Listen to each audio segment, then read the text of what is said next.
If your bank account is empty and the bills are piling up, stop everything and speak these exact 9 words before you go to sleep tonight. You know that feeling. You check your balance and your stomach drops. You do the math again, hoping you miscounted. You didn't. The numbers don't lie. But here is what Neville Goddard spent his entire life proving. The numbers are not the truth. They are the echo of an old belief you no longer have to carry. Most people look at their financial reality and conclude it is fixed, permanent, a sentence handed down by the universe. Neville Goddard said the opposite. He taught that what you see in the outer world is simply the projection of what you have already accepted as true on the inside. Change the inner assumption, and the outer world has no choice but to rearrange itself. Tonight, you are going to learn 9 specific words rooted in biblical Kabbalah and confirmed by Neville Goddard's own teachings.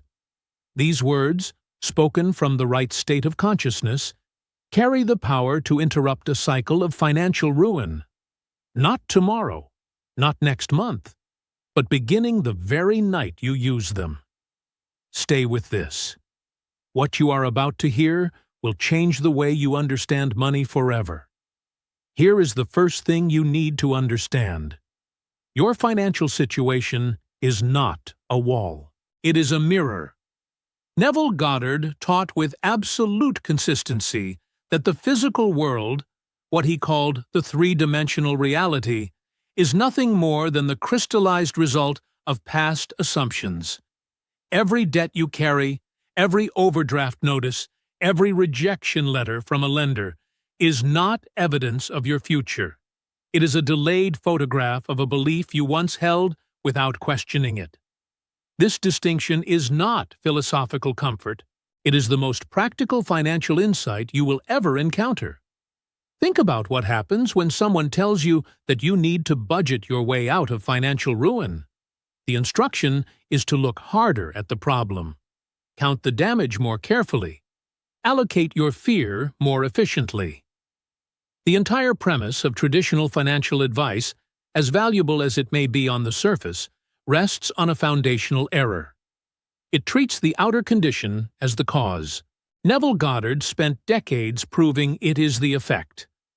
The cause is always invisible, not hidden behind complexity, but invisible because it lives inside you, in the assumptions you carry so habitually that they no longer feel like assumptions at all. They feel like facts.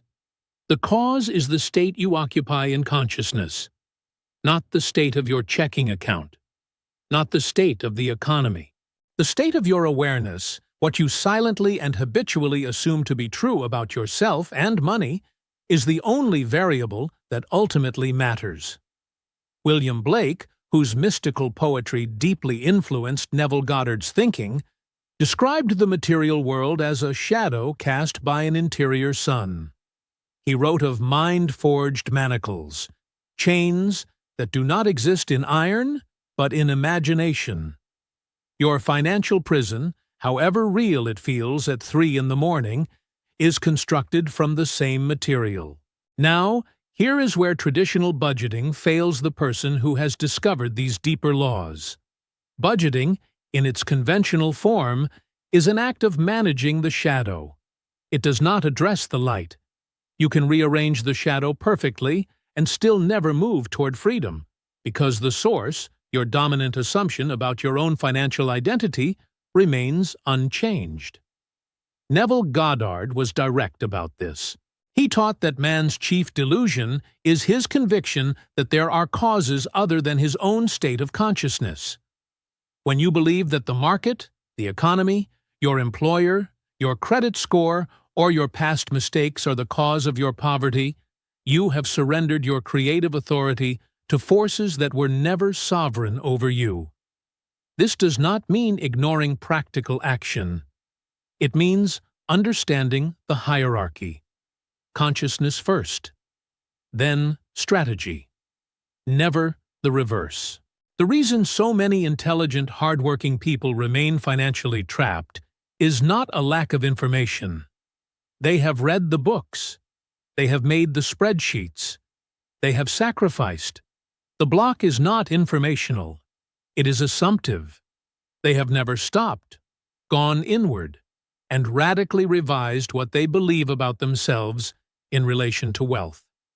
That revision begins tonight. In the early 1930s, a young Neville Goddard made a decision that changed the entire trajectory of his life. He wanted to go to Barbados. He had no money for the voyage. He had no practical means of getting there. By every measurable standard of three-dimensional reality, the trip was impossible.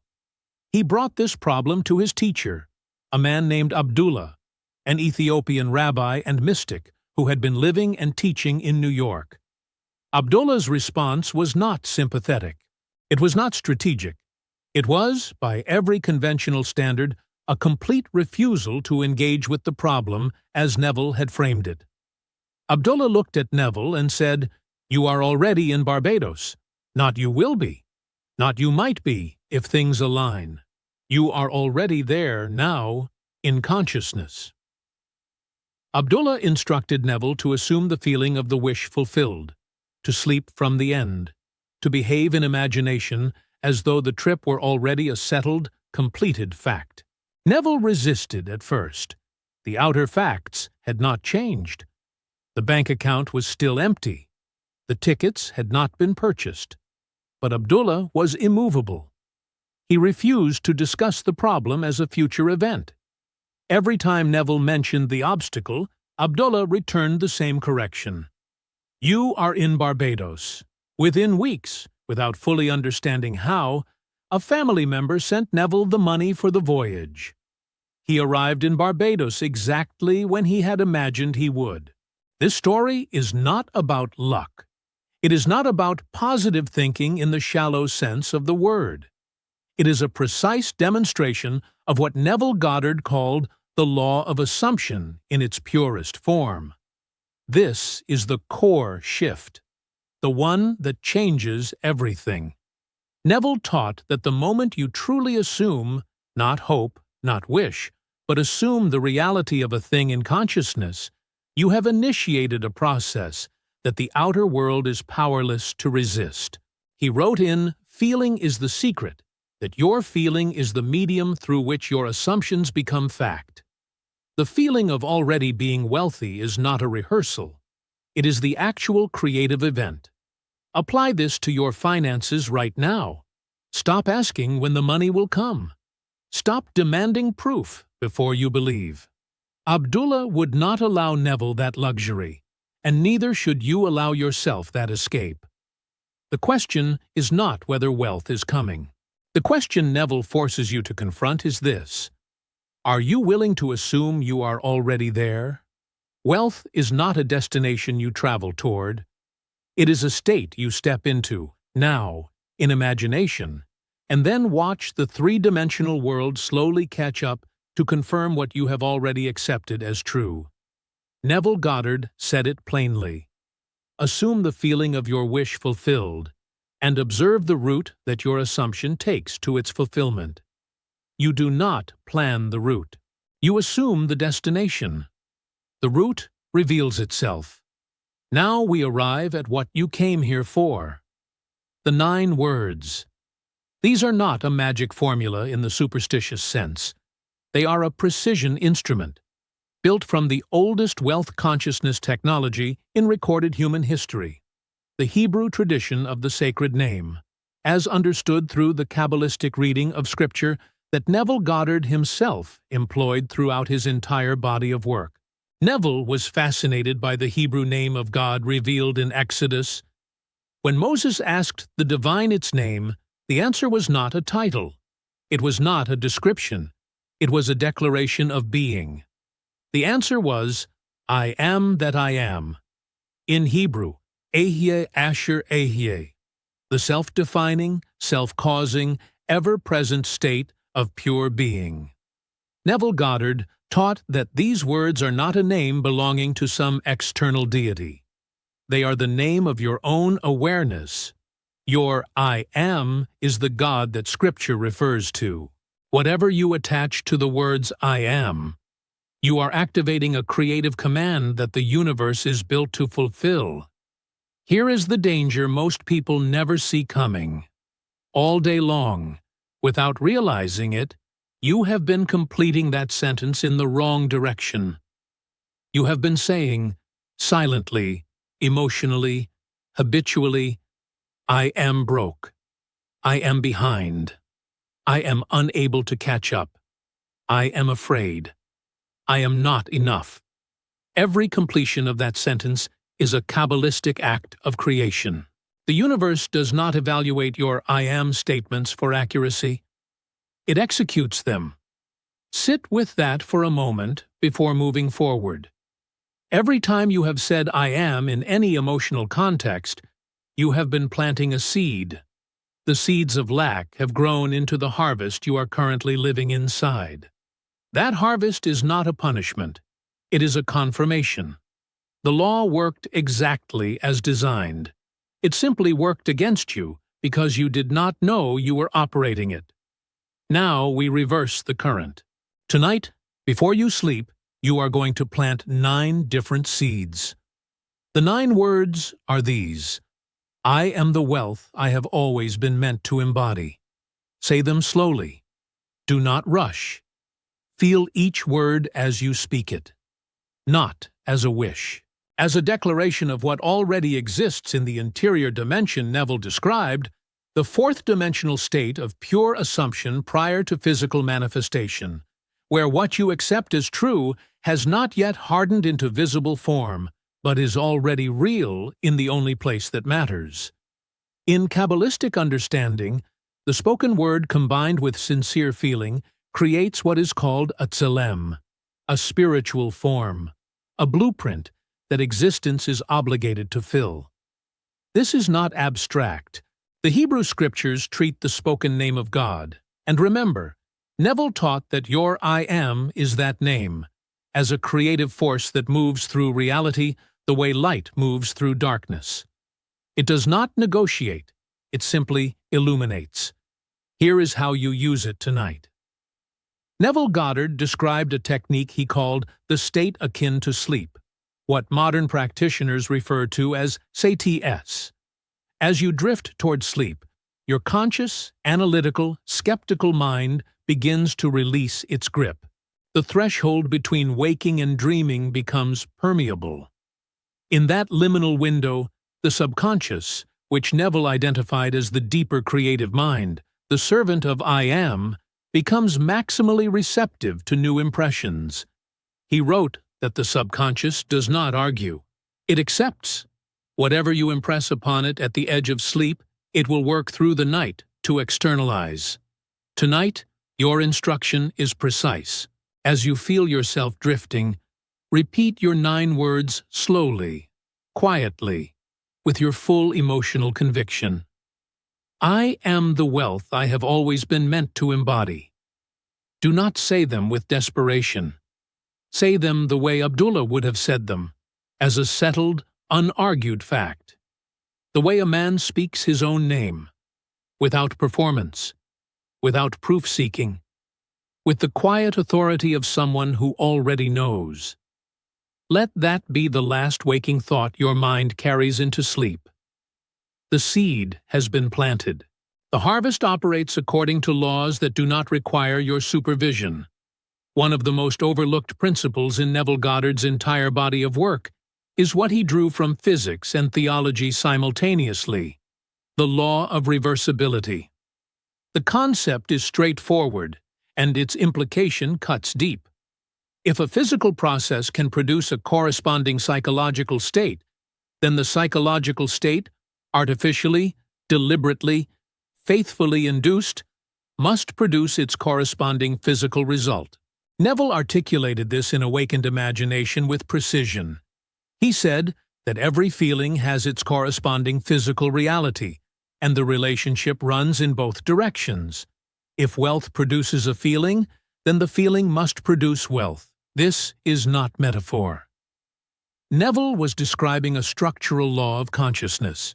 Joseph Murphy, whose work in The Power of Your Subconscious Mind parallels and supports Neville's teaching, documented case after case of ordinary people, not mystics, not philosophers, who applied the principle of assumed wealth and watched their financial circumstances reorganize without being able to explain how. A salesman who began each day affirming prosperity closed deals he had never been able to close before. A woman drowning in medical debt began sleeping from the assumption of complete financial freedom, and within months, a legal settlement she had forgotten about was reopened and resolved in her favor. Now, here is where most modern practitioners fail, and it is important that you understand this before it happens to you. They do the technique for 3 days. Then the credit card statement arrives. Then a difficult email lands in their inbox. Then something breaks that should not have broken. And they look at all of it and conclude that nothing is working. So they abandon the assumed state and drift back into the default assumption of lack. The outer world, faithful to the law, as always, confirms exactly what they have returned to believing. Neville called this walking by sight instead of faith. And he was not speaking casually. The biblical phrase, "we walk by faith and not by sight," was not, for Neville, a religious platitude. It was a technical instruction for operating the law of assumption correctly. Sight refers to sensory evidence, the bank balance, the empty mailbox, the unanswered call. Faith, in Neville's precise usage, refers to the persistence of an assumed state in the face of contradictory sensory data. It is not blind optimism. It is disciplined consciousness. This is the hardest part of the entire practice, and it is the only part that separates those who genuinely manifest from those who merely wish. Neville taught that the outer world has a lag. The physical dimension takes time to reorganize itself around a new inner assumption. During that lag, the senses will report the old reality as though nothing has changed. The practitioner who does not understand this dynamic will mistake the lag for failure, collapse the assumption, replant the old seeds of lack, and then spend years wondering why nothing ever shifts. Your instruction for the coming days is this. Every time your senses present you with evidence of financial lack, every bill, every low balance, every stressful conversation, acknowledge it without argument and return immediately to your assumed state of wealth. You do not fight the evidence. You do not pretend it is invisible. You simply refuse to give it creative authority over your I am. The physical world always catches up to a held assumption. Always. Neville Goddard said it this way. Do not be moved by appearances. Assume the feeling of the wish fulfilled and walk in that assumption. Walking in that assumption is not a passive act. It is the most demanding and most powerful discipline a human being can practice. The lesson of everything you have heard tonight is singular and irreducible. You are not waiting for wealth to find you. You are the source from which wealth flows.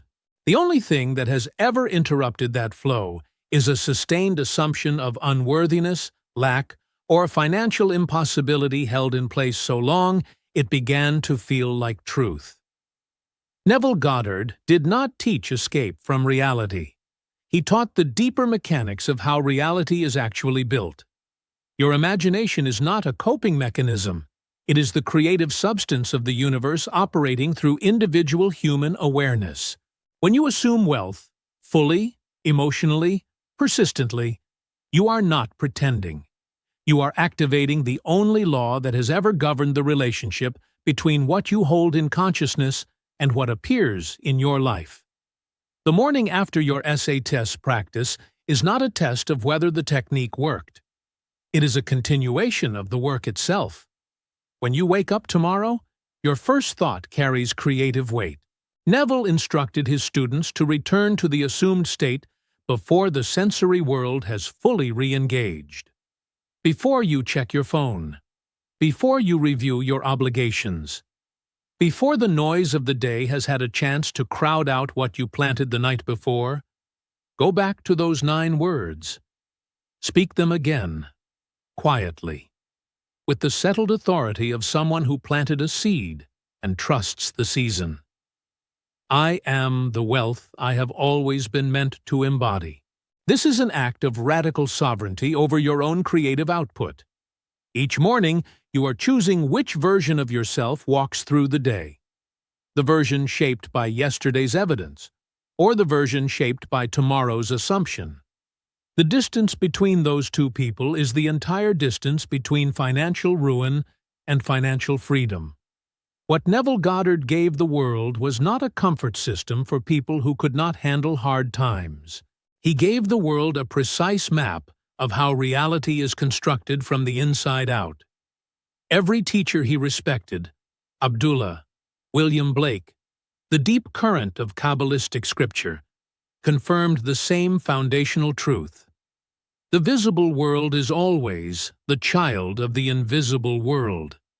Consciousness precedes form. Assumption precedes evidence. This is not a belief system you are being asked to adopt.